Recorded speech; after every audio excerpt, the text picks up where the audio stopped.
Good thing we did this test run, eh? Right. Now, when I speak, you should even be able to hear me. How great's that? Where was I? Yes. We're in that comfortable space of stuff I've learnt at university, which is very nice. So I should be able to be more happy if you hit me with the weird questions I don't know the answers to. I will know the answers to them ideally this time around, which is very nice. I'm just going to check.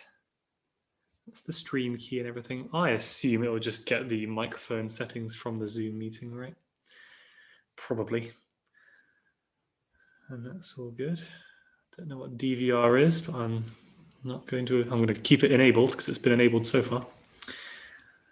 And I'm going to have a sip of wine, I think.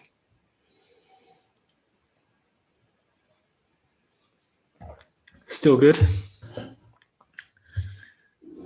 wanted to find some vaguely appropriate wine. I'll save the wine banter until I got more than one or possibly even 3 people viewing. Which might be in about 2 minutes, something might appear.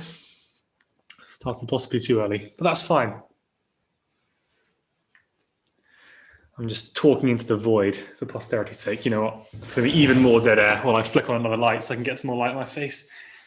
So I apologize. Once I'm rich and famous, and there are thousands of views on my older videos, if you want to go back and laugh, I'll laugh at this point.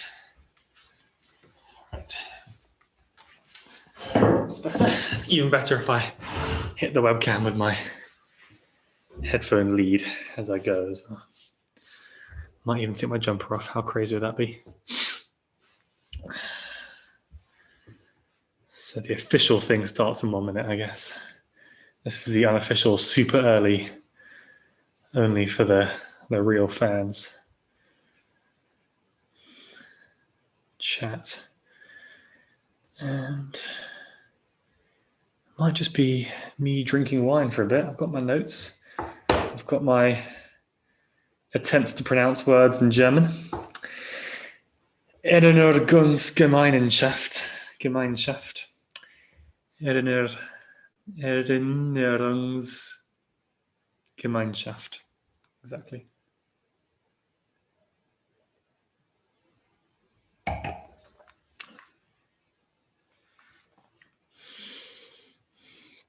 It's now 20 past, the first landmark. Let's see if anyone shows up. I think Lucy might be watching. Shout out to Lucy. If you're here, my loyal subscriber, most loyal subscriber. And see if anyone appears. Quite hungry. Haven't eaten food properly yet.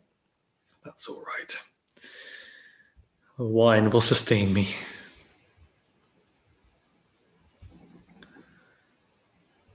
When I look over any other words, Kulturnation, Klein Deutschland and Großdeutschland, August Heinrich Hoffmann von Fallersleben. There's going to be some challenges today in the pronunciation. I thought the Italian would be hard. At least I can see how the Italian's meant to be pronounced. I just can't pronounce it because I'm not Italian. But the German stuff. Wir wollen sein ein einzig Volk von Brüdern, in keiner noch uns Tränen in Gefahr.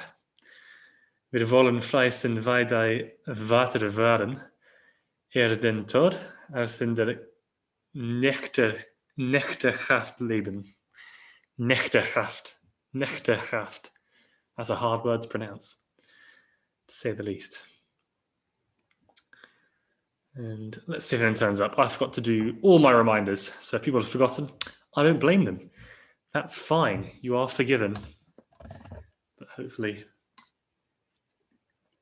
get 1 or 2 viewers. That'd be nice. I'm going to spotlight.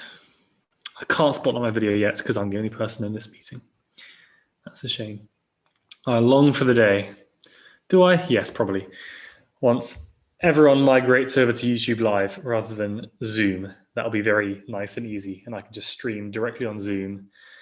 I don't have to mess around with Zoom links and passwords and having a Zoom account and all that stuff and nonsense. It's quite complicated. And I understand that my core viewers, the dozen to 2 dozen people who've been watching it since the beginning, thank you very much. Shout out to the loyal fans. But I know you're used to that system, but it is a massive pain for everyone involved. I think most people are going to agree with that. So I'm encouraging where possible.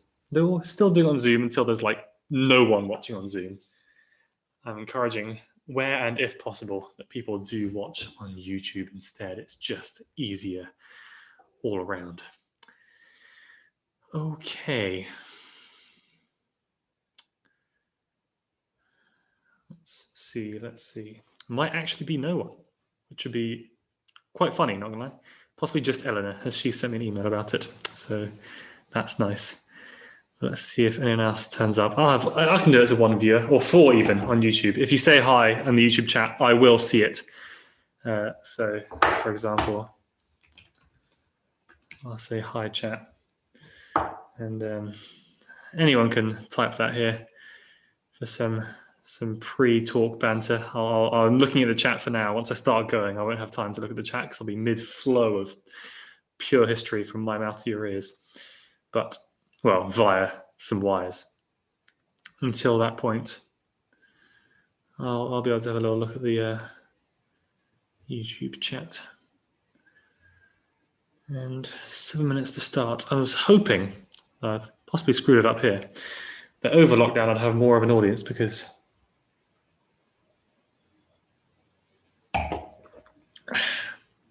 people aren't doing anything else in their evenings. Hi, John. Glad to have some viewers. It's always good.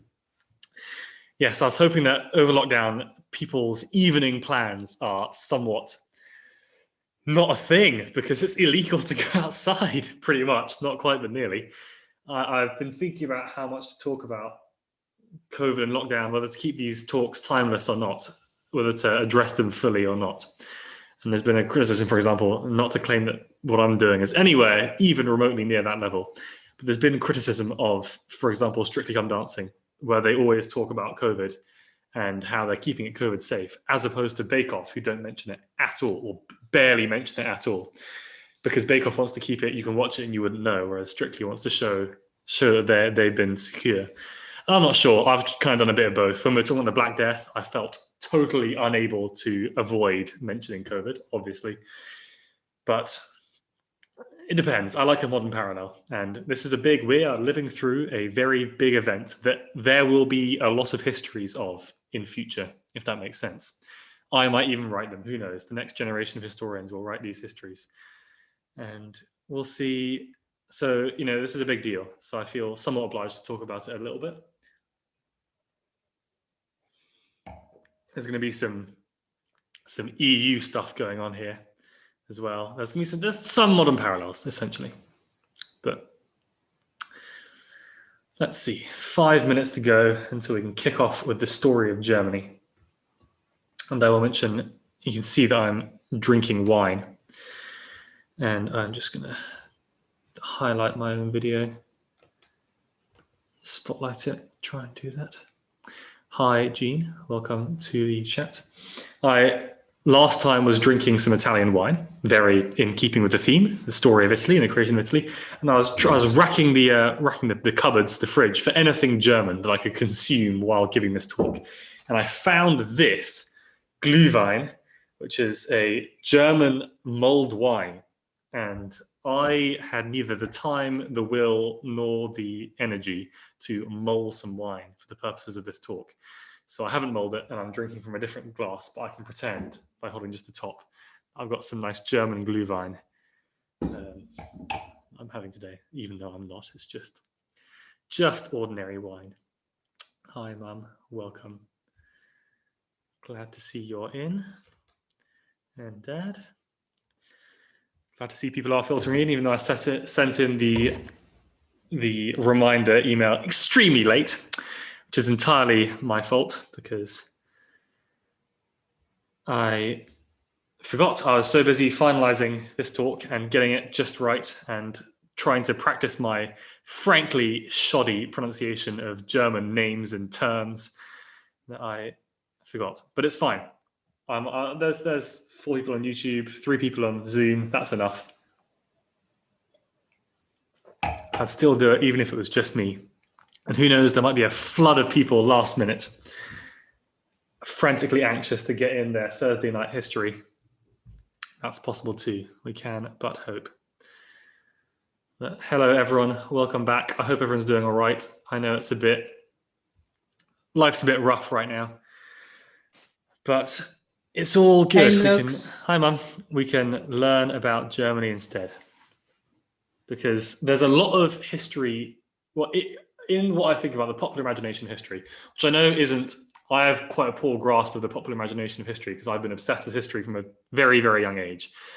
But when I think about what people know about German history in Britain, the average person probably they've heard of the Nazis and the World War II and all that stuff.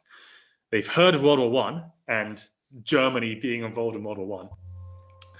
But before that point, controversial statement here, I think it's fair to say that people haven't really heard of a lot of what was going on in Germany up to that point, and how Germany became a nation, why Germany became a nation, and why Germany became the kind of nation that it became.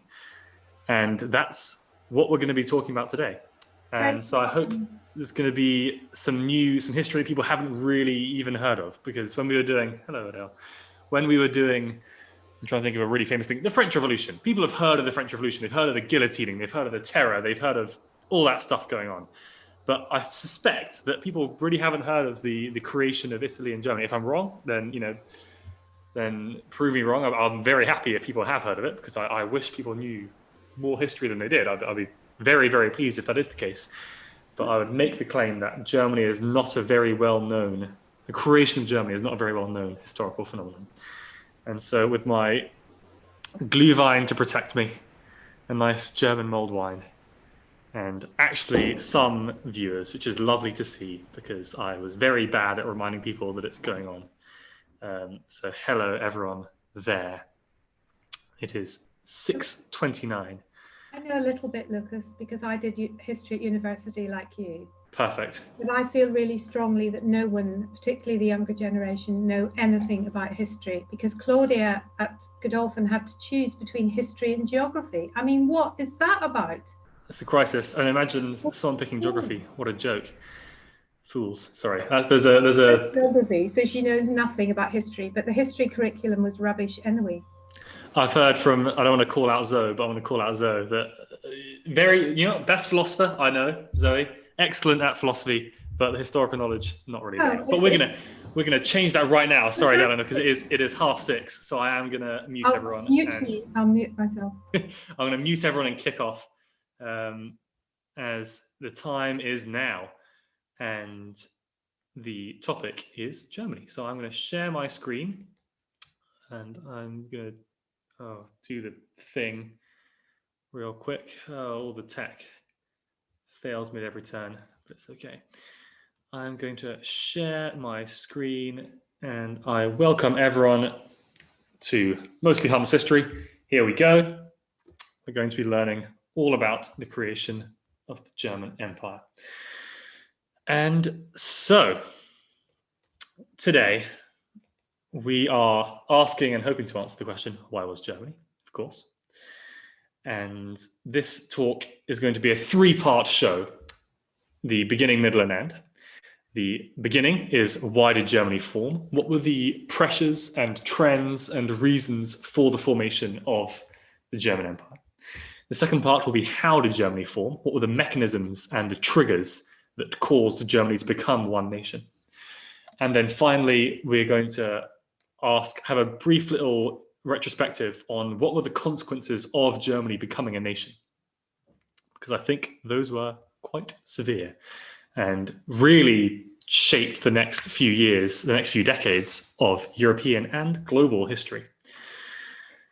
So first off, before we talk about the modern world and the modern Germany, we need to talk about Germany up until the French Revolution.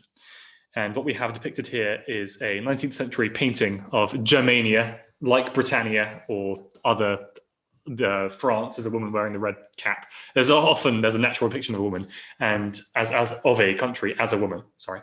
And here she is sitting atop the 7 electors of the Holy Roman Empire. And you may remember the Holy Roman Empire from the 4th talk ever of these.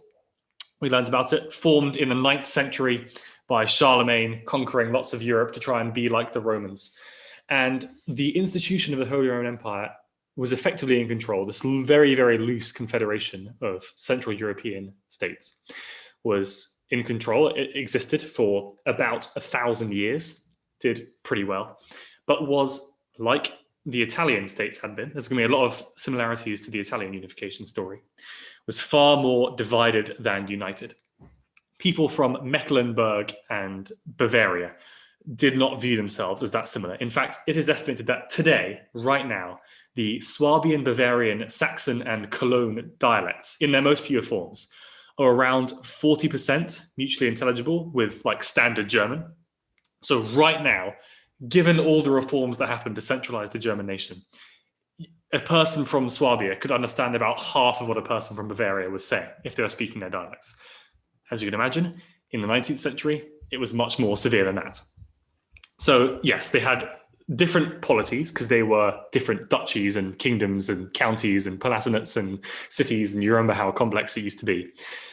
And they spoke effectively almost different languages, and they were divided by religion as well. You may remember the talk about the Protestant Reformation. It's all coming together. The north of Germany tended to be Protestant, whereas the south tended to be more Catholic.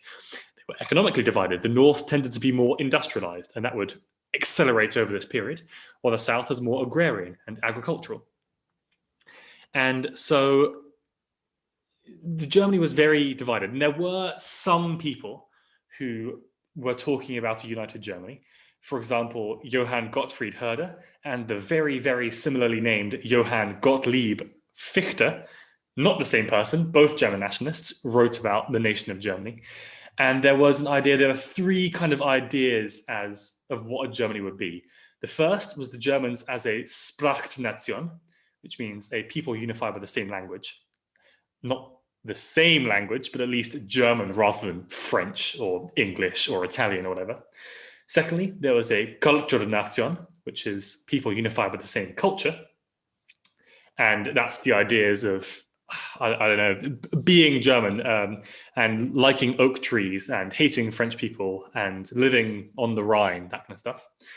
And then finally, and this is the one that I'm going to completely screw the pronunciation of, the notion of Erinnerungsgemeinschaft. I apologize to the nation of Germany and all the people that are within, which is a community of resemblance, people with a common history, living within the Holy Roman Empire, having those borders. And that is about to accelerate as well because the French Revolution happens. Remember, a month ago, the French Revolution happened, or at least we talked about it. And the French Revolution upturned everything, as we discussed last time, 2 weeks ago. And when the French revolutionary armies swept back and forth through Europe in this pendulum of war, that's what I'm calling it, east to west, and then, no, west to east, and then west again. They destroyed the Holy Roman Empire. In 1806, it was completely disbanded. And in its place, while Napoleon dominated the continent, was the Confederation of the Rhine, pictured here. And as you can see, it actually looks quite a lot like the modern state of Germany. It's almost exactly like the modern state of Germany. So you can see already that the borders set up by Napoleon were much more similar to the borders that would become Germany 100 years later, in 1991, I guess, than anything like previous. So there's that change already instantly. And like with the Italians, there was this unifying experience of French domination, but also French liberation. So everyone had experienced French soldiers killing their brothers in armies, French troops requisitioning grain and supplies, stealing their money, taking it back to France to fuel the war machine and the revolution, all that kind of stuff. At the same time, there was a unification of the French civil codes, the metric system, rational, liberated government, that kind of thing. Was much more upturning all these ancient practices and laws that had been around for, as we said, about 1,000 years. After the French Revolution, there was the Congress of Vienna in 1814 to 15, where the reactionary powers of Europe basically sat around, excuse me, and said, right, how are we going to make sure that there can't be another war like this ever again? And they succeeded, right, guys? And they set up what they called the Concert of Europe, where they would balance the powers of Europe to make sure that there would never be another European general war. And you know what? For about 100 years, there wasn't, so I guess that succeeded, maybe. And where the Holy Roman Empire and then the Confederation of the Rhine had been, they created the German Confederation. These are all very similar terms. You are forgiven for getting them confused. The Holy Roman Empire, if you remember maps from before, had hundreds of different states of various kinds, free cities, palatinates, landgraviates, prince-bishoprics, and so on. They created 39. Still a lot, but nowhere near as many, dominated by Prussia, which was the big one. And Prussia had kind of been born from the fires of the Revolutionary Wars as this new nation that was very rational, very enlightened autocratic monarchy, very, very militarized. There's a saying about Prussia that people used to say in the 18th century, 19th century as well, that most states have an army. The Prussian army has a state. That's the most simplified version of everything you need to know about the Prussians. This very militaristic, what we now think of as German, very rational, no sense of humor, strong people. That sense originates with the Prussians. And very quickly, there became a sense, before I get onto the cultural side of things, the Prussians immediately start moving to dominate the Central European Germanic region.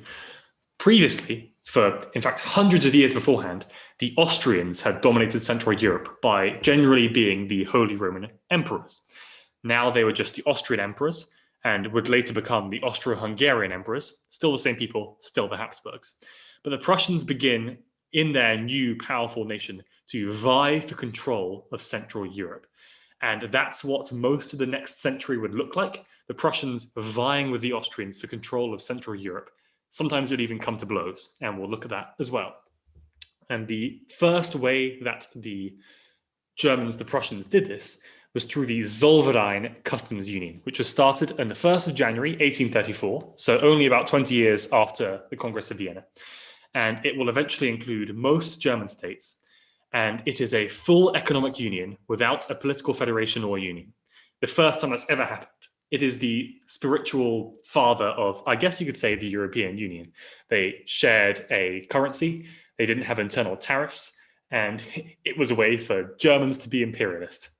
That's a big, is that too bold? I take it back. It's very Brexity thing for people to say. But that's what Zollverein kind of was. And it wasn't exclusively states that would later be the German Empire. For example, Luxembourg was in Zollverein, but wasn't in the German Empire and wouldn't be, and still isn't. Luxembourg's still an independent nation. But it was a way for the Prussians to start collecting the German states under its wings. Please don't shout at me about the EU thing. I don't mean it. It was just a joke. However, it's not just the top-down Prussians who are trying to do things. There was this great swell of nationalism. And actually, pictured here, we have three more top-down figures. Otto von Bismarck, who you may have heard of. Helmut von Moltke, who you probably haven't heard of. He was the big Prussian military autocrat. And Friedrich William, King of Prussia, who would later be Emperor of Germany. And they rode this move towards liberal and romantic nationalism. And there are a variety of expressions of this. For example, you have, I guarantee, heard of the Brothers Grimm. They wrote these fairy tales, right? Think the witch, what's it called, that lives in the cottage made of candy, the gingerbread cottage. I can't remember what that story is called, but that's a Brothers Grimm tale. And most of the fairy tales that we now think of were compiled by the Brothers Grimm, who also wrote a dictionary of the German language as well. So the classic way for, thank you, Dad, Hansel and Gretel, that's the one. Sounds really German, right? That's because it was. They wrote all these fairy tales to compile a sense of national German culture. Really, for the first time, they were showing the parallels and similarities between all these different German nations had a similar culture. And also, August Heinrich Hoffmann von Fallerstein, nailed that pronunciation, wrote the song Deutschland, Deutschland über alles, is another classic example of this rising German nationalism, and that would later become the national anthem of Germany. In this period, in the mid-19th century, as nationalism sweeps Europe, various nations get national anthems for the first time. And that's a classic example of nationalism, the citizen rather than the subject, who loves the country, sings their country's song. And another example of this was the Hambach Festival, which shows the politicization of this cultural celebration. Because in Hambach Castle, the Austrians would, wherever possible, stop people from being all nationalistic.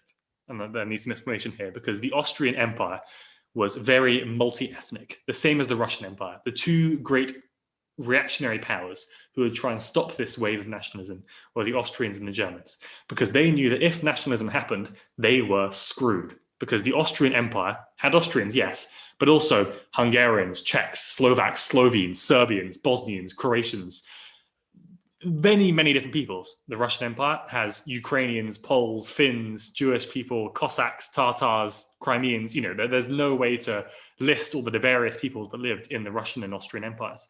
And so they really, really didn't want the nationalist movements to take control, because that would mean the end of their empires. Spoiler alert, that happened in 1918 to both of them. And so whenever possible, they would stop the political movements. So they took the form of a cultural celebration instead. A really good example is the Hambacher Festival in Hambach Castle. It was organized as a cultural celebration. And when 20,000 Germans appeared to celebrate German culture, spontaneously, it became really political. And everyone started making speeches about how Germany should be a nation, and suddenly swearing oaths to, for example, I'll say it in German first, butcher it, and then say it in English. Wir wollen sein ein einzig Volk von Bürden, in keiner noch uns Tränen und Gefahr. Wir wollen frei sein, weil die Vater werden, eher den Tod als in der Knechtschaft leben. If your German's a bit rusty, I'll translate. We swear to be a nation of true brothers, never to part in danger and in death. We swear we will be free as our sires, and sooner die than live in slavery. So in the last 30 years, from the French Revolution, almost out of nowhere, German nationalism is suddenly a thing. And it's based on seemingly not very much. Yeah, there's a sense of, this ancient truth, the ancient sense of what Germany always has been. But when you actually look at it, there's not a lot that's unified these people. It's, some historians have argued, a bit manufactured, but brought on with the sense of if people can declare a nation, then everyone can, and we should be a nation with the people who speak German. And there were two views on what kind of Germany there could be. Kleinen Deutschland, small Germany, or Großdeutschland, large Germany. Großdeutschland would include southern German areas like the Austrian Empire, whereas Kleinen Deutschland would just be the smaller parts, the north, essentially. And this would be a big dispute that would eventually cause, again, as I said, various wars. And things come to a head. There are three major turning points, and we're going to go through them in turn. And the first one is in 1848. And we looked at 1848 last time with Italy, because 1848 was the springtime of nations, where almost every European nation, except for Britain and Russia, for radically different reasons, every other nation experienced revolts. In France, in Italy, all over Germany, all over the Austrian Empire, and in some parts of the Balkans as well. There were revolutions, attempted revolutions, successful in some places, but mostly failures. And most of these attempted revolutions took place in Germany. And in fact, revolutionaries stormed Frankfurt and flew the black, red, and yellow flag, which had become the symbol of Germany. And there's a very long rabbit hole you can go down to talk about why that is the case. You can ask me about that afterwards if you're interested. And what one poet says, gunpowder is black, blood is red, golden flares the flame of Germany. It's romantic, idea of, we can become Germany again. And they had three main demands: German unity, freedom of the press, freedom of assembly. And they tried to proclaim King Friedrich William IV of Prussia as the monarch. They wanted a constitutional monarchy that had a parliament and a king to rule over it. And essentially, they were squashed. The Austrians and Russians were able to move very fast and break up the revolutionaries, destroy their armies, execute anyone who didn't run away. And the 1848 revolutions in Germany were largely squashed. But they were a symbol of things to come, because it showed to the Prussians, and one Prussian in particular, that there was a demand for a unified Germany. And this one Prussian in particular, I mentioned it before, was Otto von Bismarck, foreign minister of Prussia and later Chancellor of Germany. And he started doing some very interesting things. There has been much ink spilled over the various tricks and techniques of Otto von Bismarck. And to really, really, really try and condense it down, he was a man playing 8 different chess games and winning all of them. And it turns out that he was using this person's moves against that person to win all the games at the same time somehow. He was probably one of the greatest statesmen of all time. And he was spinning all these different plates. I want to use a lot of metaphors because it's too complex to go into, really. But he made sure that if any war existed at any point between any 2 nations of Europe, Germany would be on the winning side. And at first Prussia, but later Germany. And we're going to see how that became the case now. And a classic example of this is in 1866, so about 20 years later. Prussia fought a war against the Austrians. It was called the Austro-Prussian War, or the Prussian Brothers' War, or Germanic Brothers' War. Got some names. It took 7 weeks. So he fought very, very quickly before anyone else could intervene. And the Italians and Germans invaded Austria and took the German-speaking lands, some of them, into the control of Germany in the north of the German Confederation. And the Italians took some Italian-speaking lands of Austria. So you can see this process of the nationalist movements destroying the Austrian Empire. It's going on right now. And Prussia used this war to dissolve the German Confederation and form the North German Federation, where all the northern German nations were under the wing of Prussia. And the North German Federation was, rather than the original 49, 22 states. Some were combined, others weren't part of the Federation yet. But it's worth mentioning that though it was 22 states, there were 30 million inhabitants and 80% of them lived in Prussia. This was basically Prussia moving in, taking control. The Allied governments had a veto, and Prussia only had 17 of the 43 votes in the Bundesrat, which is the way that the Allied governments could veto laws. But the laws were being proposed by the president of the North German Federation, who was, coincidentally, the King of Prussia, as it happened. And in fact, though this state only lasted for 4 years, it was in the constitution of the North German Federation. But the president of the North German Federation, it wasn't just King Frederick William IV of Prussia, it was whoever the King of Prussia was would be the president of the Federation. So as we can see, yeah, it was kind of Prussia taking over. So that's the second point. We've had the 1848 revolutions. We've had the North German Federation after the 1866 Austro-Prussian War. And then only 4 years later, in 1871, we have the Franco-Prussian War, which was again through some very clever maneuverings by Otto von Bismarck, involving Spanish succession and then causing a diplomatic crisis with France, and then publishing a redacted version of that crisis in the press, which was an insult to France to the extent that the French declared war on the Germans rather than the other way around, which means that when the Germans invaded France, the international powers didn't all jump on Germany because the Germans had made it seem like the French were the aggressors, even though they weren't.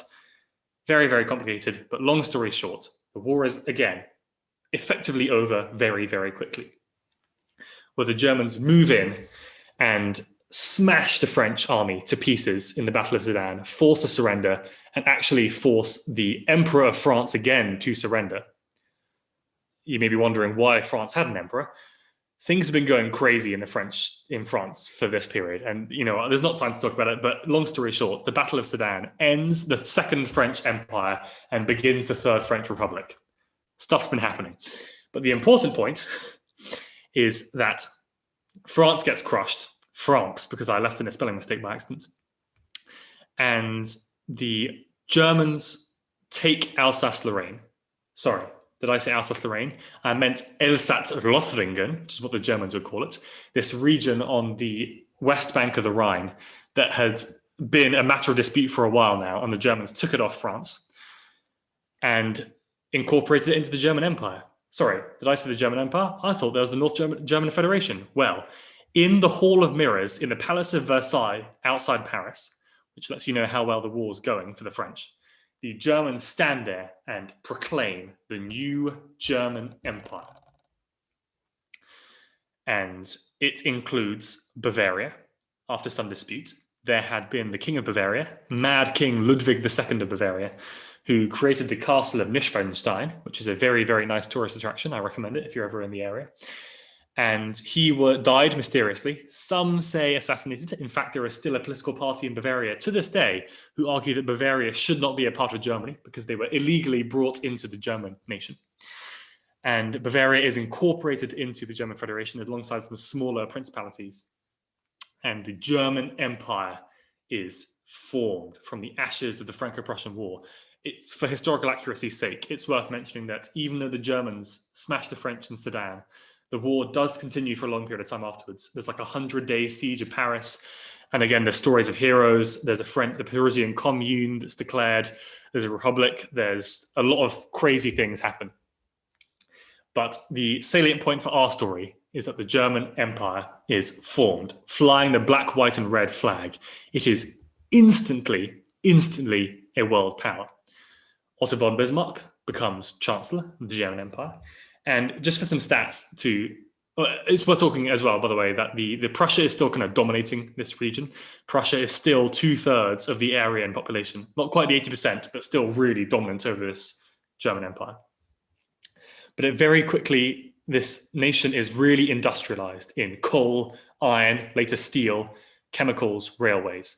The German Empire has more Nobel Prizes in science than any other country in its quite brief existence. By 1913, Germany is was the largest economy in continental Europe, and it's only behind the US and the British Empire in the world. It very quickly gets the third largest colonial empire of all time by moving in on Africa after Britain and France, and commits a couple of genocides in Africa, does some very, very nasty stuff. It has the world's strongest army, and in a decade of existing, has a navy that is second only to the British Navy in the world. This is an autocratic and militaristic empire defined by having a vast industrial economy and being quite heavily anti-Semitic. Anti-Semitism was endemic to the German population at this time.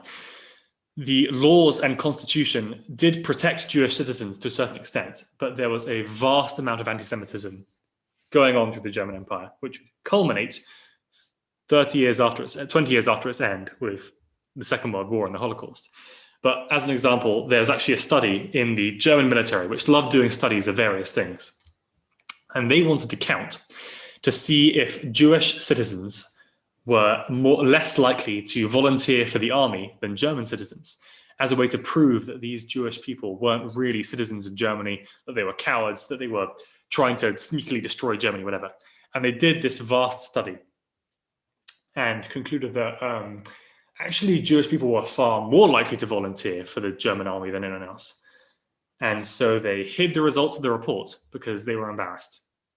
And yeah, the studies like that were another feature of the German Empire. It had passports, it enforced its borders in the 1860s and would continue to do so. They did national censuses. They were recording the lives and nature of their citizens in a way that no government really had before. And everyone started doing this in the 19th century. And the Germans were the pioneers of this. And, excuse me.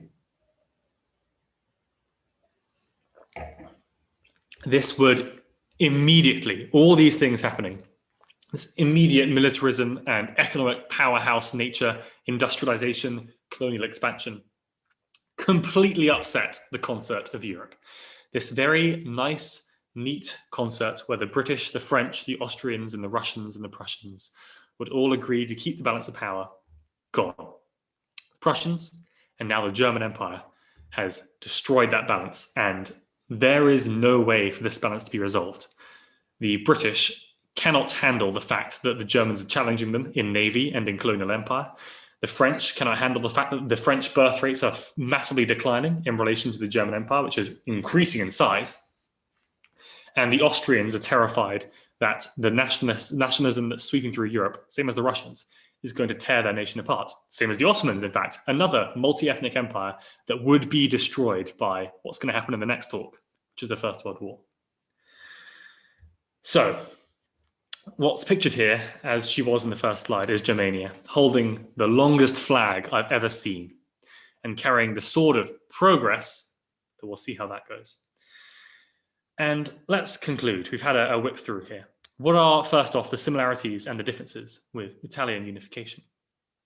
Well, it's similar in a lot of senses that there were these two sides to unification.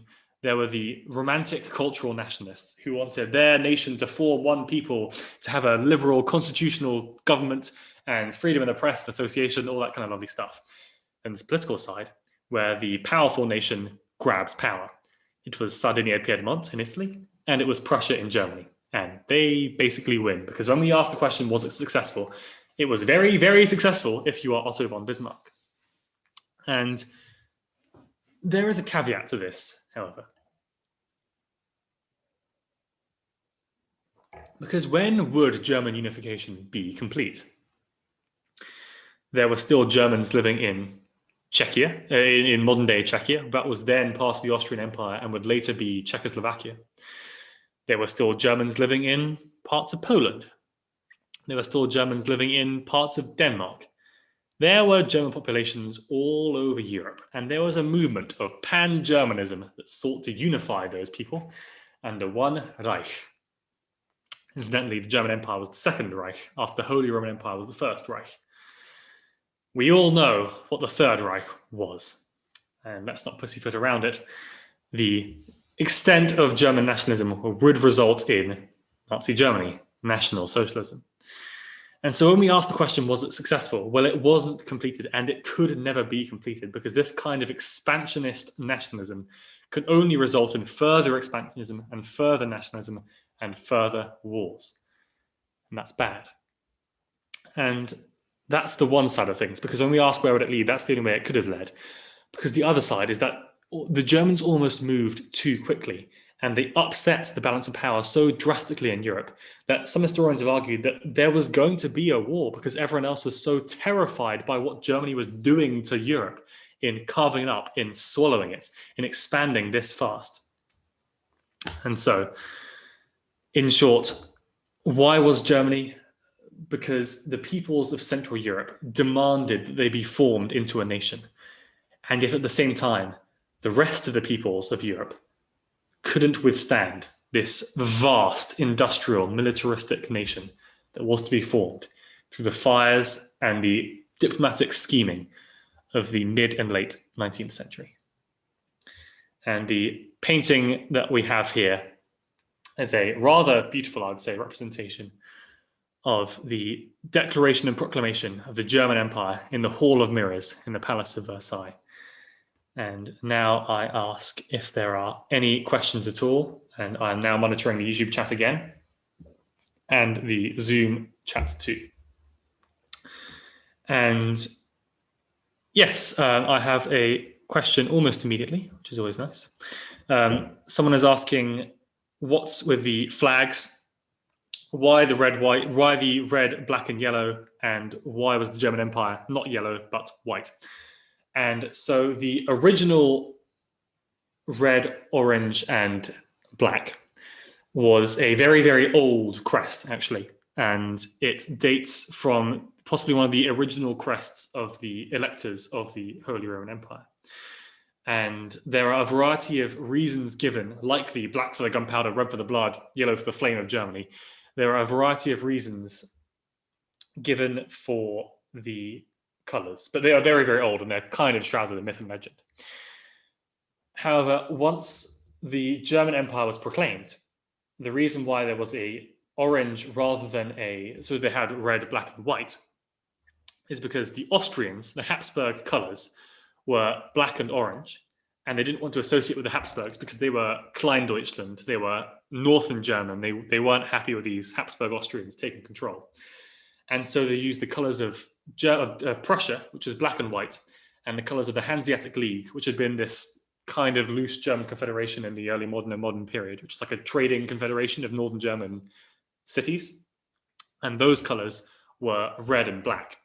And they mixed those together and got a tricolor, which signifies revolutionary governments of the red, black, and white. In fact, if you see any nation, bold claim, I think it's true, it's probably true.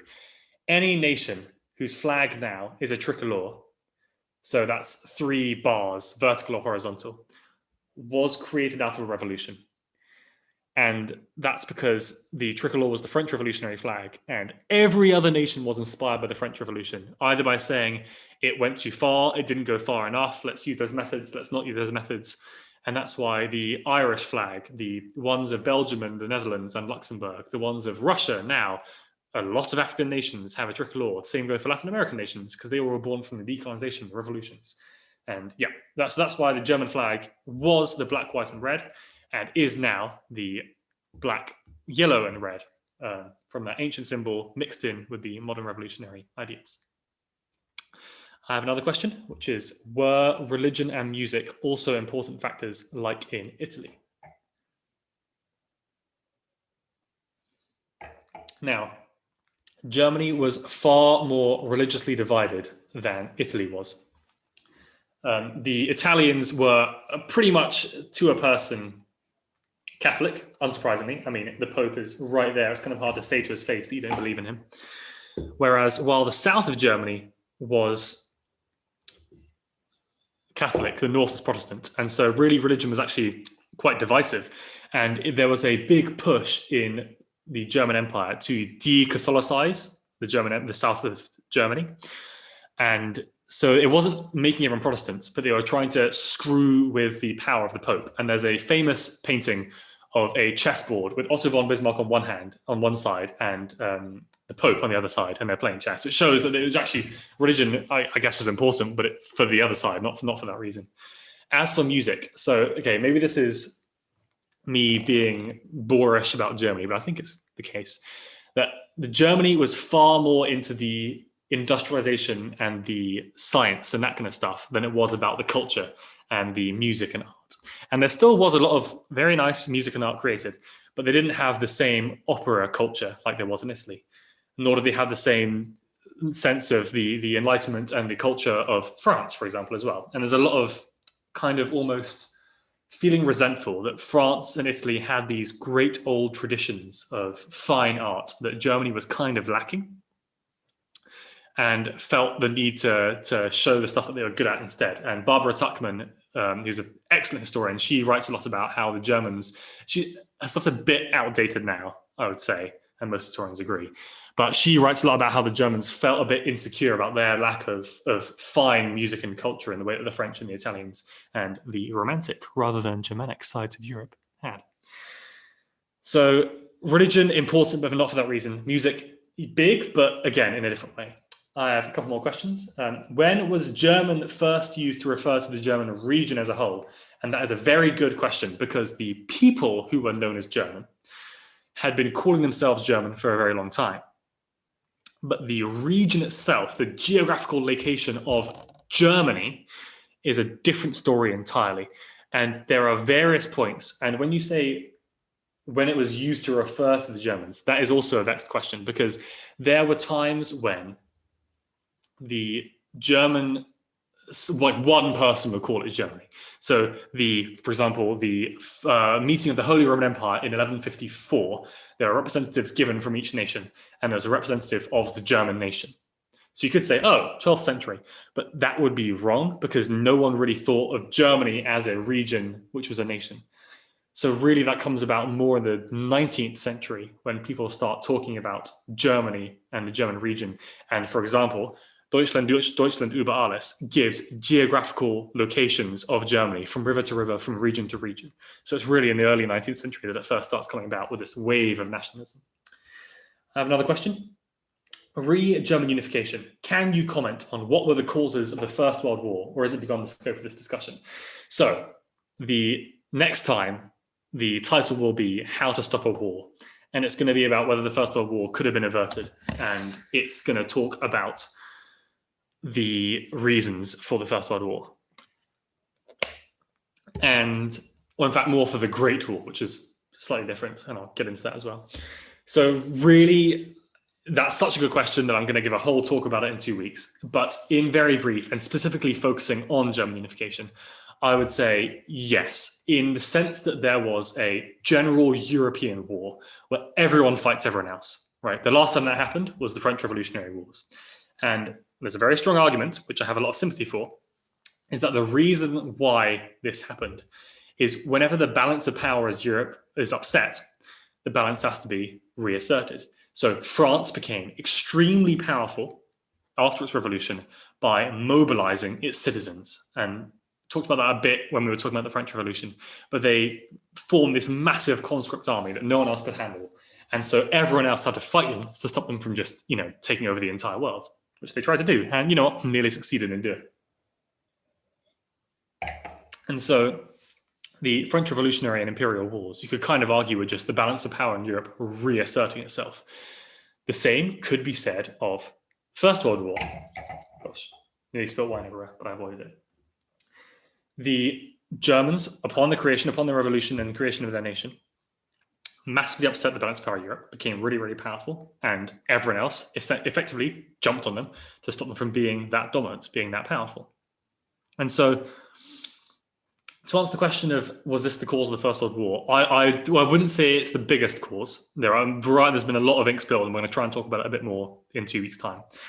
But I would definitely argue that without that kind of German unification, there would not have been the First World War that we saw in that time. Because when there was a balance of power in Europe, which wasn't for very long, but while that balance was in place, there wasn't a general European war. Are there any other questions at all? This is a complex topic, so I understand if you need a sec. But as I said, there's no stupid questions ever on any topic. And I welcome any and all, but they don't have to be questions either. So I welcome any further questions. Ooh, hello, is someone on the mic?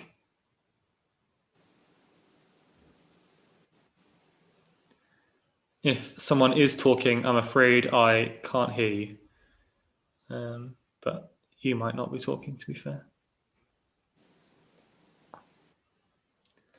So someone, I can hear someone's mic appearing, and if that is the case, then you might want to just type it in the chat instead.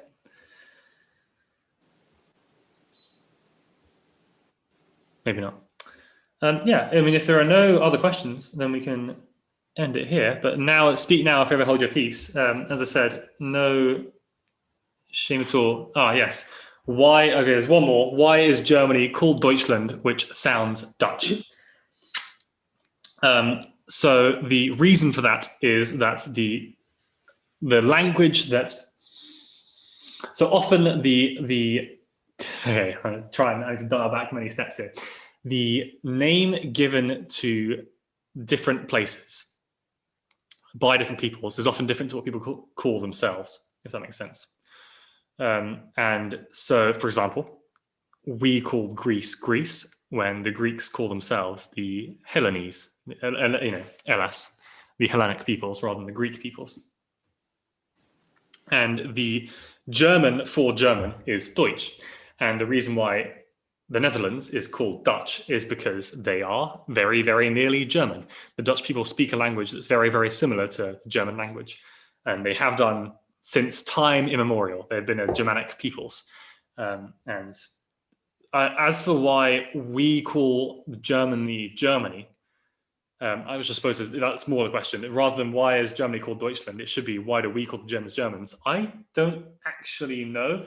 I think it's to do with what the Romans called the region, which was Germania, Germania Minor and Germania Major, and that name stuck. Now that I say it out loud, that sounds right.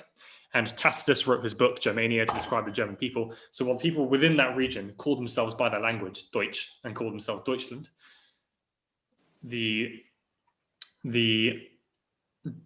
we with our romantic Latin name call them Germans and Germany. And in fact, the name for Germany is different in different languages. In Polish, it's Niemcy. In French, it's Allemagne. So really, it's us being weird rather than the Germans themselves. And if anyone's asking, if anyone's wondering why are Prussia and Russia of the same name, they don't actually have the same etymology, weirdly. Prussia has almost nothing to do with Russia, probably. There's a possibility it's the same. It might be because Russia comes from the name of the Rus, who are a people who lived in that region and still do, and were a kind of Scandinavian-esque, Viking-esque people. But Prussia, the name is less clear, but the fact that in German, they call Prussia Preußen and Russia Russia, it sounds radically different. But it's quite possible that Prussia and Russia have nothing to do with each other. I have another question, which is, have you heard of Garibaldi biscuits? I have not, but they are Italian, and so I'm sure they sound lovely. Is that some kind of biscuit? They were, Garibaldi is popular in England and visited South Shields in the 1850s, and they named a biscuit after him. Oh, they're not Italian, they're English.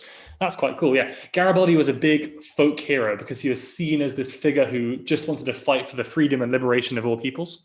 And basically everywhere he went, people loved Garibaldi. There wasn't a figure as big in the German side of things. Yeah, it's not a surprise at all that Garibaldi had a biscuit named after him because he was popular pretty much everywhere. For, I mean, obvious reasons. He was a cool guy. He was the hero of two worlds. He fought for the liberation of the Latin American peoples. He fought for the liberation of the Italian peoples. He just wanted to have people be free. The same can less be true of, Bismarck, who wanted the Germans to be in charge and him to be in charge of the Germans, which is a different story entirely.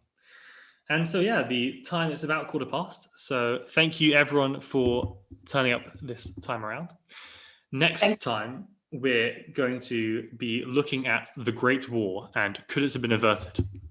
And there's going to be some very interesting stuff there. This is, yeah, as I said, in many ways, the culmination of these talks is this massive crisis, disaster, and clash of the First World War. I personally find the First World War much more interesting than the Second because of the way that Europe changed before and after, the way that the culture of Europe changed, the ideas of honor in fighting and loyalty and all these notions that are seen as very old-fashioned, they became old-fashioned over the course of the First World War. We're going to talk about that and the reasons for it and could it have been stopped and this diplomatic crisis and all that kind of stuff. It's going to be great. But I hope this one was interesting to people too, and learning about how Germany became an empire and then later unbecame an empire, which we're also going to cover next time. And thank you, everyone, for watching. And I'll see you next time. And I hope everyone is staying safe and staying healthy. And yeah, thank you. Thank you, Lucas. Thank you very much. Thank you. Thank you. Bye. Bye. Thanks. Hi, Lucas. Thank you. Thank you. I'm going to end it there.